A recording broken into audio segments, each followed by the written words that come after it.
আরজি করে তরুণী ডাক্তারের ধর্ষণ ও নৃশংস হত্যাকাণ্ডের প্রতিবাদে নাট্যমেলার অনুদান প্রত্যাখ্যান করল মালদার একটি প্রতিষ্ঠিত নাট্যদল। এর আগে আরজি কর কাণ্ডের প্রতিবাদে পুজো অনুদান প্রত্যাখ্যান করেছেন বেশ কিছু পুজো কমিটি এবং তারপরে পশ্চিমবঙ্গ সরকার দেওয়া বঙ্গরত্ন প্রত্যাখ্যান করেছেন আলিপুরদুয়ারের বিশিষ্ট সাহিত্যিক পরিমল দে। পাশাপাশি তিনি সরকারি সাম্মানিক 1 লক্ষ টাকা ফিরিয়ে দিয়েছেন। এবার সেই পথেই হাঁটল মালদা সংস্কৃতি জগতের নাট্যদল সমবেত প্রয়াস।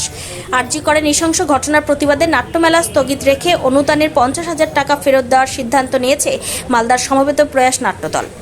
এই বিষয়ে সংস্থার সভাপতি শরদিন্দু চক্রবর্তী বলেন, আমরা মালদা সমবেত প্রয়াস লোগোটা নিয়ে নাও। মালদা সমবেত প্রয়াস মালদারই একটি নাট্যদল।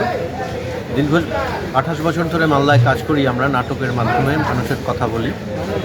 তো আরজি করের ঘটনা যেভাবে ঘটেছে সেটা ঘটানোর জন্য সরকারি প্রশাসনের যে ব্যর্থতা, অপদার্থতা, প্রশ্রয় দেওয়া, তার ফলেই এই ঘটনা ঘটেছে আমরা মনে করি।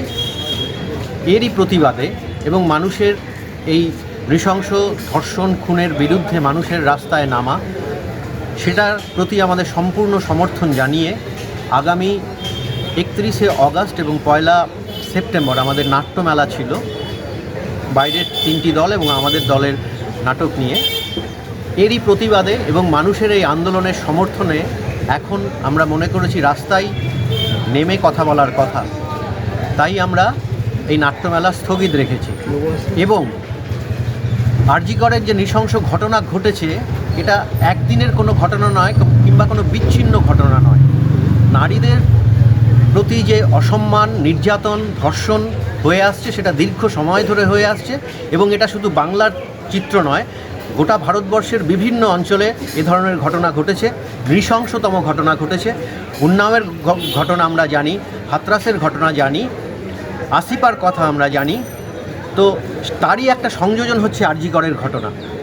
এই ঘটনায় বর্তমান রাজ্য সরকারের যে ভূমিকা, দোষীদের আড়াল করার জন্য নানা রকম চক্রান্ত অত্যন্ত নিন্দনীয় এবং ধিক্কারযোগ্য। আমরা তীব্র ভাষায় এর নিন্দা জানাচ্ছি এবং এরই প্রতিবাদে পশ্চিমবঙ্গ সরকারের অধীনে যে পশ্চিমবঙ্গ নাট্য একাডেমি আছে, সেই নাট্য একাডেমির কাছে আমরা আবেদন করেছিলাম। এই দীর্ঘ 28 বছরের নাট্য আন্দোলনের ইতিহাসে আমরা এবারই প্রথমবার 50,000 টাকা সেখান থেকে অনুদান পেয়েছিলাম নাট্য মেলা করার জন্য। কিন্তু এই সামগ্রিক ঘটনায় সরকারের যে অবস্থান, তাকে নিন্দা জানিয়ে তার প্রতিবাদে আমরা সেই 50,000 টাকা নাট্য একাডেমিতে ফেরত পাঠিয়ে দেব, প্রতিবাদের স্মারক হিসেবে, প্রতিবাদের চিহ্ন হিসেবে।